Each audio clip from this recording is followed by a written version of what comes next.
What is up? My name is Bridger Frederick. Welcome to my channel. I'm quitting. I quit. I give up. I'm quitting the 5-day fast.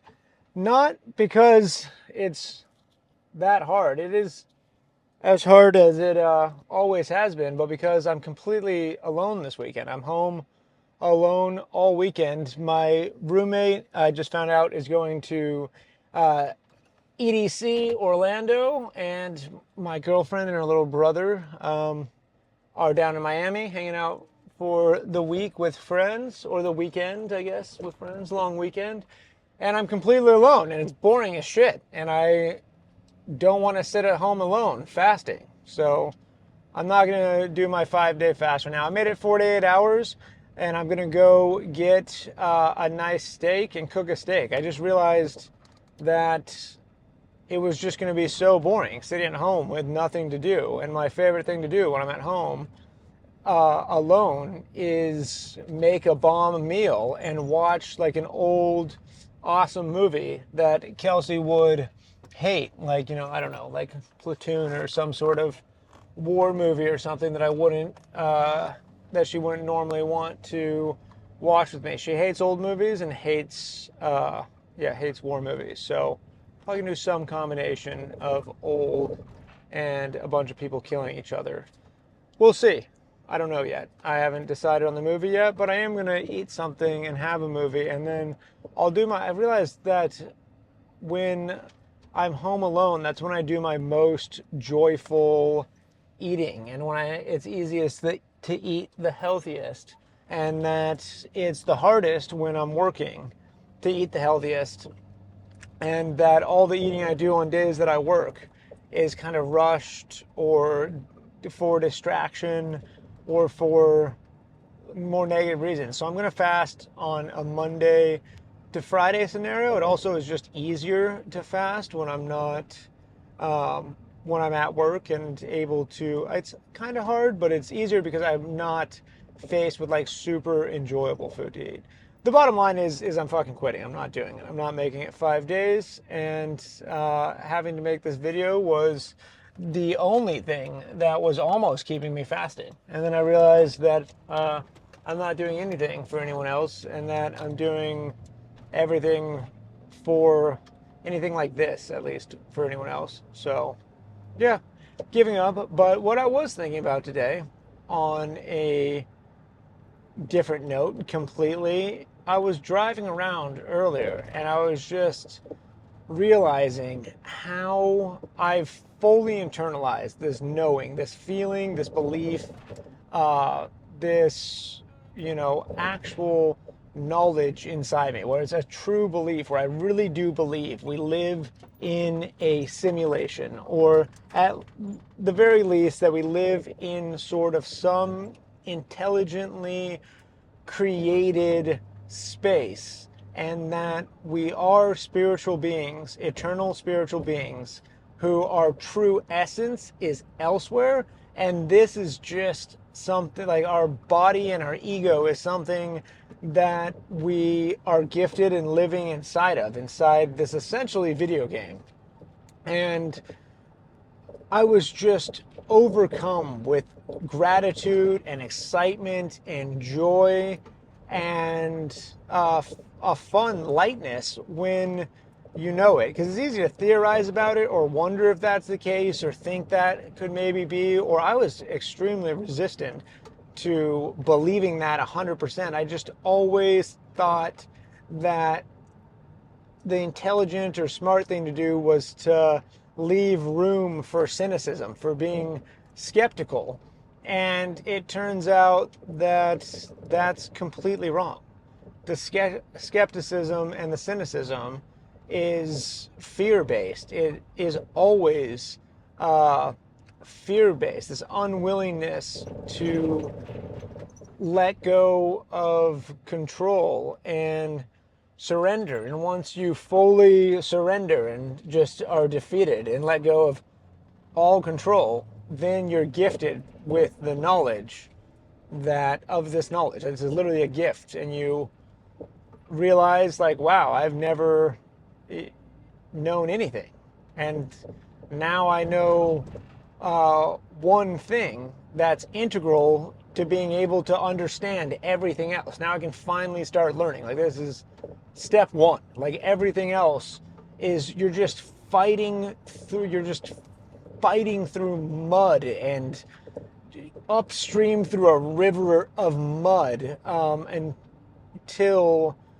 you apply the belief that everything is created for you, that all of us is created for all of us, that we are all one and we're living inside this beautiful creation, and the whole point of it is spiritual growth. The entire purpose of all of it is to reach this state of bliss, and everything is designed and working towards us doing that. It's all working for you. Every molecule of everything is trying to put you into a state of eternal bliss and happiness, and to give you the power to share that with others. And then all of the challenges that we have as human beings, as individuals, like whatever challenges you're facing, whatever pain you're facing, whatever patterns keep repeating themselves and you don't understand why, it's because you decided on lessons that your spirit, your soul, whatever you want to fucking call it, your essence, decided on specific lessons that it wanted to learn in this life, and resisting learning those lessons and knowing yourself and living your truth and being whatever it is you're most afraid to be, and just expressing yourself unapologetically, is that, like, you, until that happens, nothing else can happen. And I kind of just got emotional in my thinking. I just got so filled with fucking happiness thinking about it that I kind of lost my train of thought.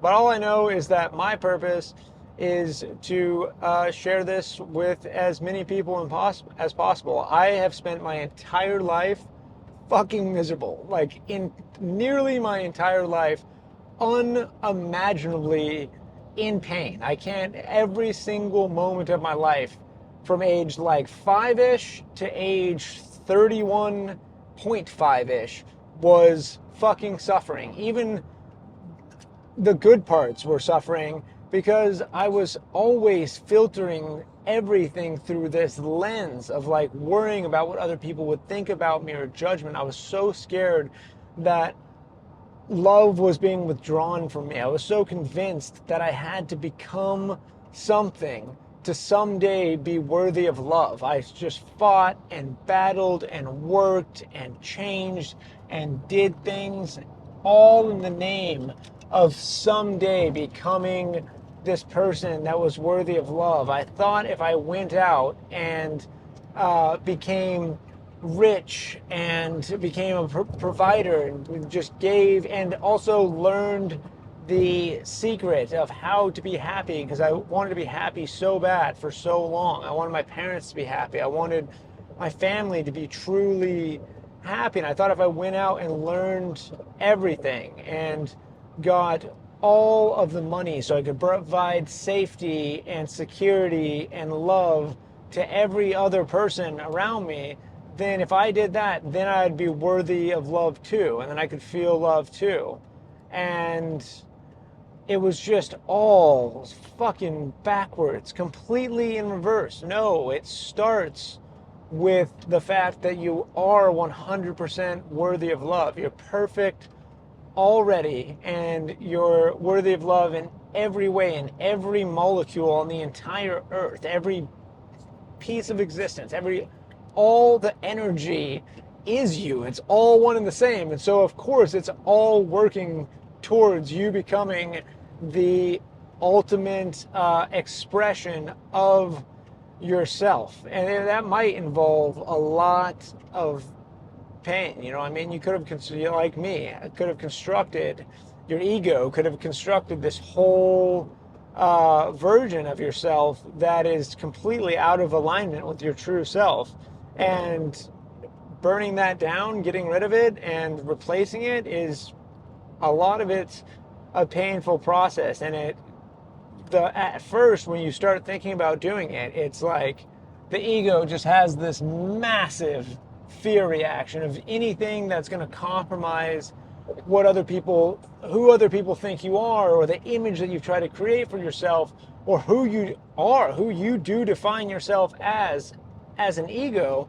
When something threatens that something, whatever it is, whatever your deepest, darkest secret is, whatever the thing is that you don't want anyone else to know about you, the things that keep you in guilt, fear, and shame, and or make you angry, just whatever it is that you don't, that you think would make you unworthy of love. You think the tribe would, cast you out if they knew this about you. Whatever that thing is going to, like, if you just imagine telling it to people that you don't want to know or something, it's going to create an immeasurable amount of fear, even if it's something you want to do. If you want to be whatever, a dancer or a singer or a movie star or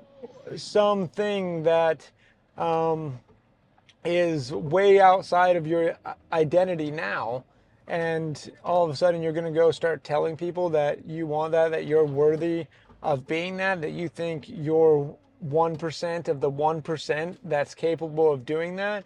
If you go start telling people around you that, there's going to be a lot of resistance to it in most circles. But also, yeah, if it's, something you think you'd be judged for, something that happened in childhood, it's just going to create, especially the longer and harder you've locked that down, and the more beliefs you've layered on top of that belief that you're fundamentally unworthy of love or something along those lines, the more intense it's going to be, the scarier it's going to be. It's scary. It really is. But what I've learned and what my practice has been is I don't have to get on here and announce all of my things, my deepest, darkest fears and secrets and everything to the world right away. I thoroughly plan on doing that, but there's things in my life that I can't even fucking talk to my therapist about, there was things in my life that I couldn't even hardly write down because I'd blocked them off so intensely that I couldn't even, or I had so much guilt around them. Like I wanted to maintain this image that I was a good person, just things that I'd done that were hurtful or betrayals or just shitty things that a shitty, addict, fucked up, scared, cowardly person does, which is who I was for a very long time. And there was things that I couldn't even write down that I was so guilty for and so ashamed of, and were so out of alignment with the person that I wanted people to think I was, if that makes sense. But it was almost impossible for me to write them down. So that's how I started. I started writing them down over and over again. Started telling the story. Started writing out. This is coming from a person who I wrote an entire book, and I left a ton of those things out of it because it was too hard. It was too painful. I couldn't confront it. I was unwilling to have the courage to, admit my most fundamental weaknesses and the worst things. And I started by writing them down. And then I just started thinking about telling them to people. And at first there was a massive fear response of, because I've just never been a sharer. I've never been open to anything. I thought that if anyone ever truly knew me, they wouldn't love me. And I believed that because I kind of sort of got molested when I was like 5 years old. I say kind of sort of because it wasn't really a molestation. It was like one confused young kid doing something to a confused young kid, another confused young kid, and it was a one-time incident, and it was not traumatizing at all. The problem wasn't that it was traumatizing. The problem was that I liked it, and I thought that meant that I was evil. And it turned out that I I thought that I'd never told anyone about this. I thought it was a secret and that no one in my family or anyone ever knew. And that's what I've believed for 25 years or however long it was since then. And I finally, after 20, like this was only a couple months ago, finally got the desire to talk to my mom about it. And she was like, "What are you talking about? Yeah, we know that happened. You told us that happened." And then that exposed the fact that this neighbor kid's dad was molesting him. And like, I just had the whole thing confused and fucked up and wrong. And was just remembering everything through a 5-year-old child's brain that was just completely misinterpreted. And I never even thought this event never bothered me later or anything, but it was the beliefs from that event that happened. I somehow contorted it with this belief that I was fundamentally flawed, that I was wrong, that if anyone ever knew the things I thought or did, that they would not love me anymore. And then I just layered beliefs onto that for years, forever. There's belief after belief. Other things would happen, other things I would do, like things that should just have, I would, whatever. When I was young, I'd steal or I would lie. And rather than just, understanding that I'd made a mistake, I would just I would be like, no, I did this because I'm fundamentally bad. I'm evil. And I would just layer beliefs onto that. And then that eventually led, this perpetuating forever and just never getting solved eventually led to me actually becoming evil, becoming capable of evil, at least being capable of, causing tremendous amounts of pain. I'd been in so much pain for so long. I'd lost the ability to feel. I couldn't feel normal amounts of empathy because when you're in so much pain for so long, when there's so much self-flagellation and punishment and hurt that you're inflicting upon yourself, there's no greater pain than the pain that you can inflict on yourself, than not loving than yourself, self-judgment. And so then it just made me, incapable of experiencing other people's pain through my actions. I don't know if that makes sense. And I also, the beliefs that I was fundamentally flawed, that I was evil in some way, and that's an exaggeration a bit because I didn't necessarily, think I was evil, but I believe that I guess I was capable of evil. And it did make it possible. I have done a lot of, not great shit in my life. There's a large wake of pain and betrayal behind me in many different aspects and ways. There's lots of beautiful things as well, which I should give myself credit for at times, because I haven't given myself any credit for those things. I've only punished myself for the other things. But the point is that, realizing all of this, I mean, the real point is, I guess, because I want to go in and buy this steak and end this video and put a nice, little bow on it. The point is that understanding that this is a video game or simulation or a intelligently created thing where we are eternal beings, spiritual beings, living in another place, living in this meat suit, and that growth is the purpose of all this. That idea, that belief is what's allowed me to unlock all of this inside me and accept it and not take myself so seriously, not take my ego so seriously that I'm unwilling to compromise it, because I know that the purpose is the lesson, is the growth, is the truth, is the pain, that all of that has to happen because it's meant to happen. And so for me, it's impossible until you know for yourself, until you know something is true, it's impossible to share it. And then, I could have listened to a million people say this to me, and it wouldn't mean that I would know it was true, but just test the hypothesis. Just our minds are amazing. Just believe for, a minute in the dealing with a situation. When you have a situation that causes you stress or whatever, just believe like, hey, this is a simulation. This is a game. This is here for my purpose and spiritual growth. This is happening to me to learn, to grow from, to learn how to reverse my emotions.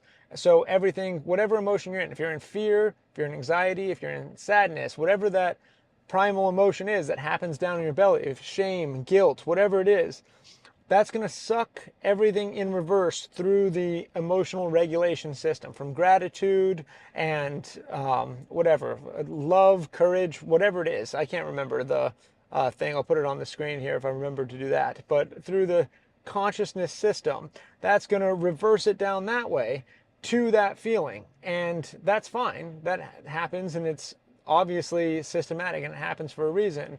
The skill is to, as quickly as possible, and depending on the severity of the situation, it is different amounts of time that it takes. If someone you love dies and all the grief is pulling in, it's going to take you, someone you love dies, it's going to take you a while to reverse that back out into gratitude. That's going to be a longer process than if you bump into something with your car and dent your bumper. It's obviously going to be way different, but the skill is as quickly as possible, whatever it is, fear, threat happens, as soon as possible, work the emotions back up the other way. Go through the skill of reversing the energy and taking shame, fear, guilt, whatever it is, up into the heart, into love, and then into truth, into whatever, gratitude, joy, bliss, gratitude. And this never breaks down. This is always the best move. And our survival emotions are only there to make us aware of shit. They're not there to operate from whatsoever. Who's more terrifying? The person that, sees a threat, sees someone else, that you're walking on a dark path at night alone, and you see a threat, you see a person that obviously means to do you harm. They're going to come at you and they're going to take your shit. Now, what's more powerful? You see that person and you feel fear and you run, or you attack out of fear and you're frantic and whatever?